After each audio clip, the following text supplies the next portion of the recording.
at Sarah Bennell School in East London, and I previously led on ECT programs, but I'm currently leading on progress and outcomes and curriculum at my school as an assistant head teacher.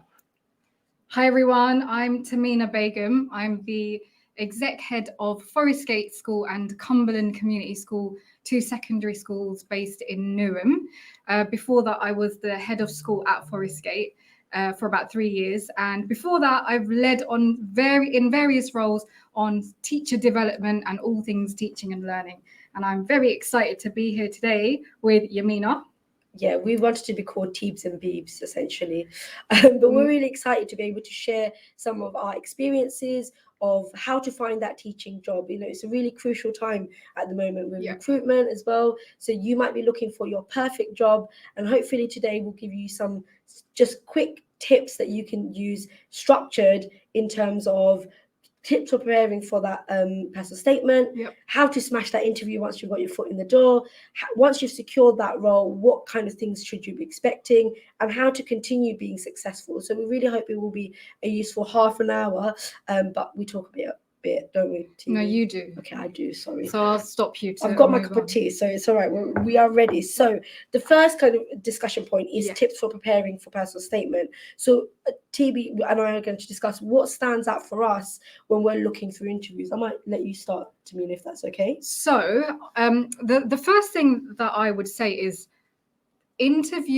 personal statements. Sorry, they're really generic, aren't they? We read hundreds and hundreds, particularly in recruitment time, of very similar or samey statements. And for me personally, what I look out for is, has the candidate really done their homework about the school?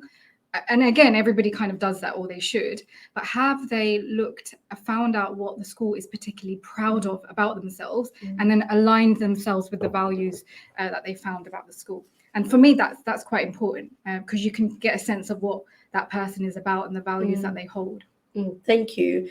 Similar to that, I also think in terms of like just the practical advice around when you start writing that personal statement, I always like to structure it in terms of the way in which it's set out in the person specification. So in the person specification, sometimes it starts with, qualifications, then, knowledge and experience, and then wider responsibilities or how you've contributed. So I like to structure it that way, just because I think it's quite easy then for an interviewer to just very quickly tick off where you've met the criteria. I don't know what you think about that, Tamina. I mean, it's very practical. It's almost like a checklist, isn't it? Yeah, I like a check. We know we love a checklist. We like a checklist. Makes me feel secure. Yes, and then you've met part of the criteria. And remember, you don't have to be perfect in every single part of the criteria. It's about showing what you can bring as well. So I would suggest thinking about how you can contribute. So Tamina talked about researching the school. How can you contribute to the school's vision? What gaps might you notice, or where do you think your skills and knowledge really lie? So for example, I remember applying for my NQT year, and I noticed that actually there wasn't really much on reading and literacy. So I really thought carefully before I went to the interview about what could I bring when I was as an NQT to that school. Something that I really want to do is develop. And in the old days, we used to have something called Premier League Reading Stars, and I'd done a bit of work on that in my PGCE year. So I kind of went to the interview, and in the personal statement, I talked about how that's what I'd like to do. That's really impressive. Thanks. Do you want a job? Yes, please. Okay. No, I don't know. I've got a really great job. The other thing that I was going to say is don't underestimate the impact that you've already had in your training year, and talk about that impact in your personal statement, because anyone who's reading it, and when I read it, I want to see evidence of any kind of impact. And that doesn't necessarily mean the traditional, class impact, although that's really important. It could be anything, any kind of impact that you feel like you've made where you've done your training. And just another bit of practical tips. I used to always think where it talks about qualifications and you need to have, a QTS and things like that, I needed to include that into personal statement, and that would take up my word count. But more recently, I've noticed that comes across in the application. They can tell what qualifications you have based on that. So don't worry too much about that. It's all about the impact you have and what you can contribute. But make sure, like Tamina said, the school, you show that knowledge off. And don't make spelling errors. Yes. Because we'll spot it. Yes. Just do spell check and it's fine. Yep. And another tip is get other people to look at it. Yeah. So, really make sure that maybe your mentor can look at it. Get people get 3 different eyes to look at it so that you can pick up on those. Because I don't always pick up on spag errors all the time, but other people might be able to, because it's fresh to them and not to perhaps to you. Any other tips? Anything else? I think they kind of link to our next part of it, which I think we should move on now. Yeah. So the next part is, how do we smash that interview? So you've got an interview, yay, woo, and we're really, really excited. How do you smash that interview? Thahmina, what would you say a candidate needs to do to really make sure that they are successful in that interview? It seems really obvious, but be on time, be early, just in case something goes wrong. And when you're nervous about something always goes wrong, whether it's a train delay, something on the road, weather, whatever it is. So be on time and be early, so you're not full of that anxiety about being late. Basic, but important. Some people, like lots of people, stress about having notes. What do you prefer? I do have notes, but maybe a flashcards, like really short and like precise and concise notes, because I get really overwhelmed by my own notes. So actually, it's all in my head, but it's also on paper, like 5, 6 different, and actually that stresses me out. So I tend to just keep it short and sweet. Maybe a little notebook that I've taken with some of the ideas, just that if I wanted to practice. Yeah, I think people think it's cheating, and it's not. No. So some people say, "Oh, do you mind if I have some notes in front of me?" And that's, like, generally speaking, that's completely okay, because it's fine to have prompts to structure your ideas when you're speaking. That's quite practical, I think. Yeah, and we always talk about this hidden reputation. The minute you walk into the school building, you are on interview. So be aware of that. Be very hyper aware of yourself in that moment. And that might sound very stressful, but that's the truth. People are watching you at every point, from the way you greet the person at reception in front of house, to the way you greet, other colleagues in the department or that you might be meeting. All of that contributes to the interview day, actually, and can really contribute when you're sitting in the staff room waiting for the next task, and you chat to a staff member in the school, when you're walking around the school, and someone's taking you around, it might not necessarily be the person who's interviewing you, but all of those things. And I know, because when candidates come to one of our schools, they will always give me feedback before I meet the candidate about, their conversations, informal conversations. It all adds up, and it's all really, really important. Absolutely. What kind of tasks would you set, or would you expect to set, for particularly an early career teacher, or for anybody finding that teaching job? I think task, it's not anything to really worry about. It's always a basic kind of writing task, isn't it? I don't know.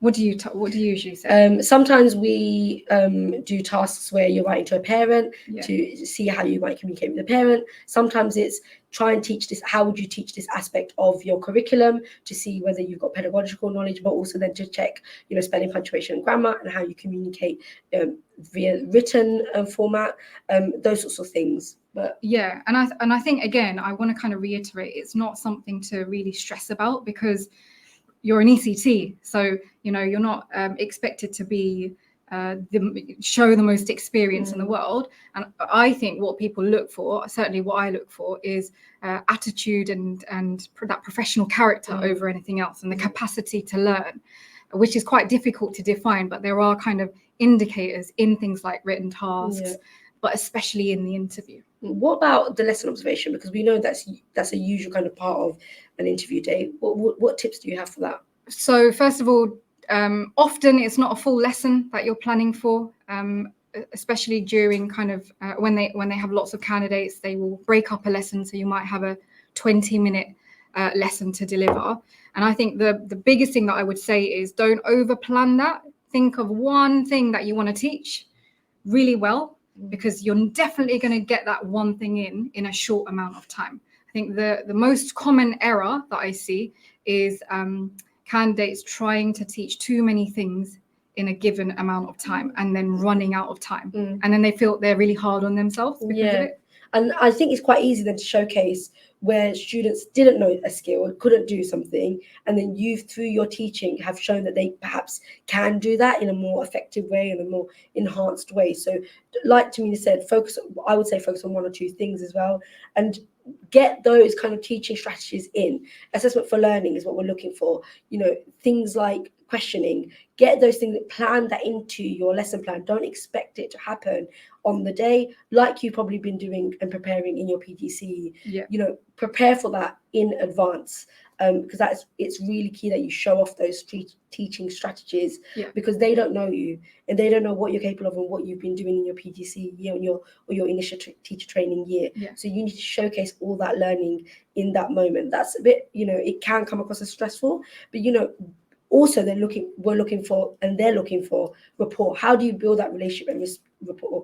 Will you, based on your teaching, really fit in with the you know, at Cerebral we call it Cerebral way, or you know, will you fit in with the way in which we do things here with our department? That's kind of also what they're looking for, and not just, are you going to get outstanding progress in that lesson, because no one's expecting that. No. So don't put that on you. Yeah, I agree. I think it's basic strategies that we should do really well, like questioning, you know, the opening of your lesson. How do you set it up, and plan for things not going to plan as well. So if a child doesn't do what you expect them to do, whether it's a, you know, part of your task or whatever it may be, how would you tackle that? Because what you don't want as well, in the very rare chance that a child is naughty, you don't want to let that go. So you want to show off the strategy that a teacher should in a lesson, whatever that may be. So plan for things that are unplanned, if that makes sense. Yeah, absolutely. And in terms of just interview questions, we thought we'd just go through some kind of typical questions that you might face. So I always think we tend to ask things like, why our school, and why this particular role, because we want to see what your knowledge of our school is. Again, will you fit in with the vision and values of the school and the organization? Does that align? Because like Thahmina always says, you know, you're interviewing them as much as they're interviewing you. You need to make sure that you fit in as well. And so from that, you'll be able to identify, and they'll be able to know that that's going to work. I think that's really important. I'm really impressed when a candidate can reel off the things that we are proud of as a school in their own words.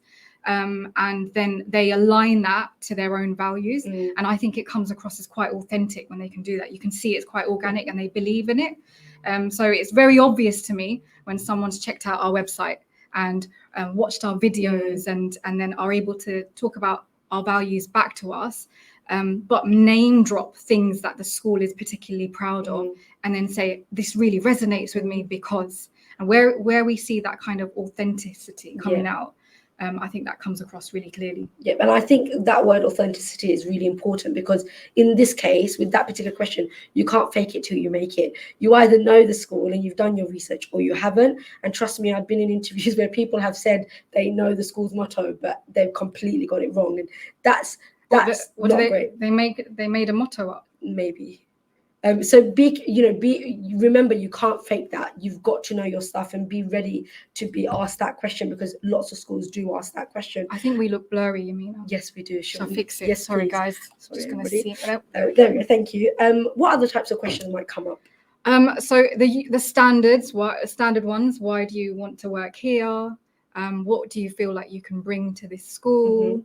And again, I like quite easily or practically think back to your personal statement, because you would have written about that, and you can use that to kind of draw on what you've already said.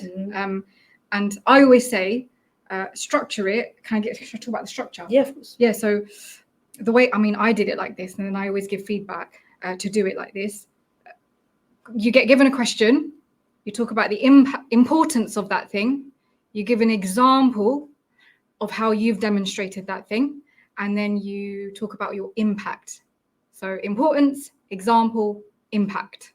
And I think it's when you're nervous and you're on the spot, it helps you structure what you're saying without waffling, for too long. Because I think precise and concise is the most important thing. And yes, they will be making notes, because they're making notes of what you're saying. So you're looking for, I would say, those sorts of buzzwords as well. Yeah. Because that's what they're looking for as well. So be aware of what that might look like. I always suggest preparing for those sorts of things beforehand, knowing if they ask me why this school, I've got four things that I'm going to say and how I'm going to contribute. Be aware of that and match that up with actual evidence. Like Thahmina said, what's the evidence from your own practice that you're going to bring as well. So we know a standard question is always safeguarding, and it's such an important one, and people don't always prepare for it. So Thahmina, as a DSL, Way to put me on the spot. Might as well, right? That's what the expertise. How would you ask? What would you expect an ECT or anybody to say in a response? So you'll get a basic question Everyone on will. safeguarding. Everybody does. It's standard practice. We must include it in interview questions, and it will usually be something like a child has disclosed something to you, and it might be about abuse. What do you do? And write a checklist for yourself, and then check it off in your head. Don't promise confidentiality. Listen to them without leading questions. Don't write anything down in the moment. Write it down as verbatim as possible afterwards. Reassure them that they have done the right thing. Follow it up immediately with your DSL, your lead person in the school. Then you don't need to follow it up unless you are told otherwise. Did I miss anything? No, I think that's bang on. Do I get the job? Yes. She's an executive head. What? That structure is really, really useful, and just ticking it off as you're saying it is really important. I'm just aware of time. So the next structure we were thinking about, have people secure their job? Congratulations. Really thinking about, well, you secured the job now. We were thinking we could maybe open this up perhaps. But before we do that, you secured the new post. Now what? What happens, Yamina? So your first year as an ECT. Yeah, what do they do? Very, very exciting, first of all. So I think we're going to wait for questions. But that first year, I always say, get ready to prioritize. Get ready to prioritize, because it is very different from your training year. You're a fully fledged qualified teacher, which is extremely exciting, but you'll have lots of demanding or conflicting kind of things to do, and you need to be organized. Absolutely. We need to, and often we think we're organized, and then it hits us, and actually we're not. So have a system. So personally, I use G tasks on my phone, and I write down all the things that I need to do on my G tasks, and then I just tick it off. And it's good because as an app, when I'm walking around the school or on my travels and I think of something, I just quickly write it down. So I take it out of my head and onto my to-do list. Lots of people have notebook to-do lists and things like that. But get organized. I think that's a really, really important one. And think about strategies that you can use to really prioritize your workload as well, because I think people underestimate that, and we're so excited about the job, and it is such a fantastic and rewarding job and a profession to be a part of. But really looking after yourself is really important. Because we're so excited about the job, we forget to prioritize ourselves as well, and preparing for that. So preparing for bottleneck weeks where it might get really challenging, where you've got maybe 3 data collections happening at the same time, or you've got to mark this book and this set of kind of assessments, and then you've got to also put in this data drop, all of those sorts of things. You've got to plan for that. Use the calendar. The school calendar will probably be up or be ready by the time it's September. Look at that ahead of time and spend some time really thinking about where you need to prioritize. I tend to use things like the Eisenhower matrix, the urgent, not important.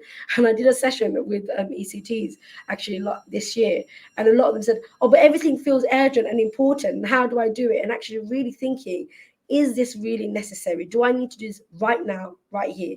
And really being careful about yourself, because you need to look after yourself. As we know, you've got to put the oxygen mask on first before you start helping others. And the thing about teaching is you just want to help everybody, and you're there because we love the students, we want the students to succeed, and but you also need to look after yourself. So be aware of that. Rely on your colleagues around you. Your mentor is your first port of call. Lots of schools will start the induction. Like we start our induction in July. So our early career teachers are starting in July with us. I know you do that here as well. Yeah. And so be aware of that. Use that time to get to know the school, really get to know the colleagues, and get to know your mentor and your department, so that when you start in September, you're aware of some of the systems and policies, so you're not constantly chasing your tail. Because I found that's what happened to me a lot in my NQT year. Yeah. I was just constantly chasing myself and staying awake until 1, 2 o'clock, marking books and planning lessons. And actually that's not healthy, because you will burn out. So be aware of that and rely on colleagues around you. I think like that kind of self-discipline for things that we feel are not important, like having lunch when you're that busy, is actually really important. And recognizing that something as kind of seemingly minor as taking an hour out or however long your lunch break is to get some food down you with another human being, not stuck in your classroom quickly planning your next lesson, we've got to recognize that that's really important to sustain ourselves for the rest of the year. But there are lots of like exciting parts of the year. You're learning so much. You're meeting new colleagues who you're going to learn so much from. I think we've got a question. So why do recruiting officers use must be a native speaker for a maths job? Is that not racism in recruiting? Shouldn't professionalism be the hallmark? Really interesting question. I'm going to let you deal with that one. I have not come across that. Neither have I. So I have never seen that in a job at all. So that is worrying. If I'd question if that is the recruiting officer doing that, or if that is a requirement that the school has asked. And if the school has asked that, I mean, it's worth asking them why. Number one, is that the school for you, or perhaps find out the reason why. Maybe there's wisdom behind it that we cannot see from a requirement like that, because I certainly can't. But who knows? I think definitely, you have every right to challenge that, but also to question, is that the school for you then? If that's what they're writing and that doesn't, Am I a native speaker? I mean, I don't know, but I think it's an interesting question for us to challenge that bias as well. What do you think are the most important things to do in your first week? Get tissues. It's really exciting now. Get tissues, a pack of tissues, and keep it with you, because at some point in that first week or term, you will either cry or get ill or both. And but it's true. Okay. And wait, let me finish, because it's not all doom and gloom. Cry from the stress of it all, but also from how exciting and amazing your encounters with certain students will be. It is quite overwhelming. So be prepared for the emotional roller coaster of it all. I do think some of the key things is getting that classroom set up, getting the data and information for the students. And I don't just mean literal numbers data, statistics data. I mean data, information about the students from the colleagues who have taught them before, but not in a biased way, because what you don't want to do is skew your understanding of that child, but really trying to understand them, particularly if they're students with special educational needs. You really want to go and speak to the Senko perhaps and find out more about those students and their needs. If they're a student with English as an additional language, go and speak to the relevant kind of post holders so that you're learning, because the key thing you want to do in that first week is get your classroom set up, learn more about your students. I like to print out photos of the students. I'm not always the best with names, so having pictures of them, getting my seating plan ready. Seating plans are so important. I prefer to do seating plans in alphabetical order because I don't know the students before I use the data, because I can think sometimes I don't know if the data might skew my knowledge of them. So by doing seating plans, also it helps me learn their names, because it's in alphabetical and register order. And that way it's not biased as well. So you're really mixing up. It's not like it's gendered or anything like that. And being aware of that. And really, I think also establishing rules and routines. Number one, teacher standard 7, teacher standard 1, high expectations of students, wanting the best for your students. And that starts from the moment they enter your classroom, being prepared with how you're going to really embed positive behavior for learning. What rules and routines will you establish from the get-go? And I would suggest going and observing lots of experienced teachers then, because that first week is when they're all establishing the routines and rules. So when you come and see me in December, or you go and see an experienced colleague in December, they've already done the hard work. So you just think, oh man, why can't I do that? Because actually you've not seen the hard work and the graft that's gone into getting that class there. So go and see them in the first 2-3 weeks. I think just to build on that, don't underestimate the impact of establishing those rules and routines from the beginning. Like everyone continues to reiterate those expectations. We all do, even in December, etc. But your relationships your rapport with your students will build via the rules that you embed and the routines that you expect and follow through with. remember, you are the expert in the class, and so they are expecting that. I think one big misconception, and I was told it, I remember when I started, is build relationships, but we think that's by being really friendly and allowing them and things like no. Rules and routines, what your school has established, and follow through with that. And I think also part of building relationships, and Thahmina mentioned it when we were preparing for this, about making yourself visible around the school. So having really clear teacher presence. Teacher presence isn't just in the classroom, it's also outside the classroom. We talked earlier about your reputation. The minute you walk into that building, you're on interview day. Yeah. That's what the students are like as well. The minute you walk around the school, they're like, who's that? Oh my God. I remember my first day at Forest Gate, there was this really sweet but really interesting child who came up to me and said, hello, you're new here. What's your name? Are you Miss Bibi? I found out about you already. And that was just me standing in the playground, just trying to get to know the students. And I later found out that was a really challenging student, but he was essentially feeling me out. So he's trying to figure out what I was going to be like. So that's your teacher presence. And you know really he's gone away and told his mates about you. Oh, absolutely. Oh, I think she's all right, or she's exactly. She's a bit strict, but that's your hidden reputation that you don't even know about. Yeah. And the best advice someone gave me when you start somewhere new is do a duty in a high profile spot in the school. Like do a duty. I mean, in my school, you don't do a duty and you get free lunch for the rest of the week, which is great. So that's part of the reason why I did it first. But when you do a duty in a high profile point in the school, you get to know loads of students, not just the ones in your class, and that really exposes you and establishes you. And kids forget that you're new very, very quickly as a result. And things like be at your doors might sound really basic, but that's also about your visible presence. So even at the beginning of every lesson, being at your door, being present, smiling at the students, saying good morning, whatever's happened yesterday doesn't matter. Forget it. It's a fresh new day, and make sure we establish that as well, that every day is a new day.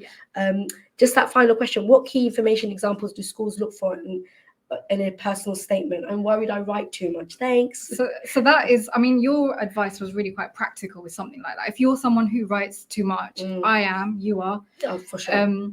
Cap yourself by writing against the descriptors in the JD, because you know you're hitting what they're looking for, and you're not writing more than that.